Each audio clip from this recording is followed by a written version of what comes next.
Assalamualaikum warahmatullahi taala wabarakatuh. Apa khabar murid-murid?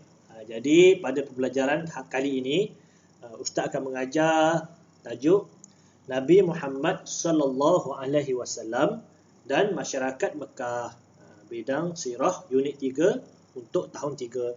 Jadi boleh ambil buku teks dan buka muka surat 114. Ambil buku teks dan buka muka surat 114. Jadi kita masuk pada pembelajaran kita. Kisah masyarakat Arab Jahiliyah. Jadi bagaimanakah kehidupan masyarakat Arab sebelum Nabi Muhammad sallallahu alaihi wasallam, Nabi kita, diangkat menjadi Rasul? Bagaimana kehidupan mereka? Jadi masyarakat Arab ketika itu hidup berpuak-puak dan berpecah belah. Pergaduhan dan peperangan sering tercetus antara kabilah kerana merebut harta dan kuasa. Jadi kehidupan Arab waktu itu hidup berpuak-puak dan berpecah belah. Kenapa? Kerana mereka ni sering bergaduh dan berperang sesama mereka. Okey, jadi apakah kepercayaan mereka? Jadi kehidupan masyarakat Arab ketika itu menyekutukan Allah dengan menyembah berhala. Mereka percaya berhala adalah tempat memohon pertolongan. Mereka juga percaya kepada perkara-perkara khurafat.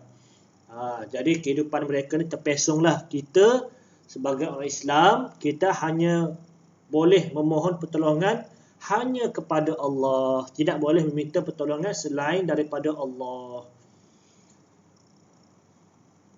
Jadi bagaimanakah cara hidup mereka? Orang Arab pada waktu itu, mereka suka minum arak, berjudi, berbohong dan menilik nasib. Mereka juga membunuh anak perempuan. Jadi kita kena banyak-banyak bersyukurlah. Kenapa? Kerana kita sudah hidup dalam keadaan Islam. Kalaulah kita hidup pada keadaan zaman masyarakat Arab ketika itu, tak tahulah, kan? Kerana apa? Kerana akhlak mereka sangat buruk, cara hidup mereka sangat buruk.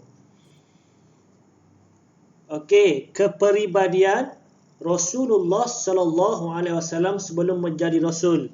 Kali ini kita nak kenal nabi kita. Bagaimana peribadi nabi kita sebelum menjadi rasul? Sebelum menjadi rasul, nabi kita juga telah dikenali sebagai orang yang amanah.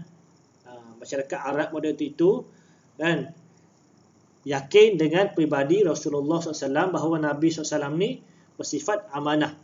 Nabi terkenal dengan sifat amanah sehingga diberikan kepercayaan menguruskan perniagaan Khadijah. Siapa Khadijah? Isteri Nabi. Tapi waktu itu Khadijah belum menjadi isteri Nabi. Khadijah waktu itu dia seorang yang kaya, seorang ahli perniagaan yang kaya. Jadi Nabi ni seorang yang hebatlah sehingga dapat menjadi orang yang dipercayai Khadijah untuk menguruskan perniagaan Khadijah. Hebat Nabi kita. Seterusnya, Nabi kita, Nabi Muhammad sentiasa bercakap benar dan adil. Nabi Muhammad tidak pernah berbohong dan pilih kasih. Sifat terpuji ini menyebabkan baginda diberi kepercayaan mengadili perbalahan antara kabilah ketika meletakkan Hajarul Aswad.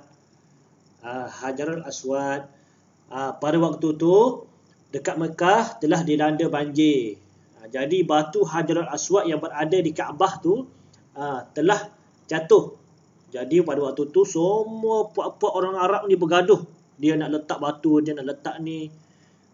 Tapi bila dia tengok Nabi, akhirnya berkat hebatnya kebijaksanaan Nabi, akhirnya Nabi dapat menyelesaikan masalah meletakkan Hajarul Aswad. Hebat Nabi kita sehingga diberi kepercayaan sebegitu rupa oleh orang Arab. Okey, sifat Nabi yang seterusnya, Nabi kita tidak suka membuang masa. Sejak kecil lagi, hidup baginda terisi dengan perkara yang berfaedah. Baginda sangat rajin membantu Halimatus Sa'diyah. Siapa Halimatus Sa'diyah? Ibu susuannya, untuk mengembalakan kambing. Nabi waktu dengan ibu susuan dia, Halimatus Sa'diyah, pada waktu Nabi duduk dengan Halimatus Sa'diyah, Nabi kita duduk dengan ibu susuan dia, ketika daripada Nabi kecil, selepas dilahirkan oleh ibu dia, sehinggalah Nabi berumur 4 tahun. Ketika Nabi berumur 4 tahun tu, Nabi sudah membantu ibu susuan dia, rajin Nabi kita. Dan sifat Nabi yang keempat, Nabi kita seorang yang penyantun. Baginda sentiasa bermanis muka dan berlemah lembut dalam percakapan. Sikap baginda ini sangat disenangi dan dihormati ramai. Baginda juga terkenal dengan sifat pemaaf dan dermawan. Hebat tak Nabi kita? Hebat. Sebab itulah sifat-sifat inilah yang kita nak belajar, supaya apa? Supaya kita juga dapat ikut jadi seperti sifat Nabi kita. Okey, jadi inilah dia kepribadian Rasulullah sebelum menjadi Rasul, iaitu Nabi bersifat amanah, sentiasa bercakap benar dan adil, tidak suka membuang masa dan penyantun. Banyak lagi sifat Nabi, cuma keempat-empat ni adalah antara sifat Nabi yang hebatlah. Jadi itu sahaja pada pembelajaran kali ini.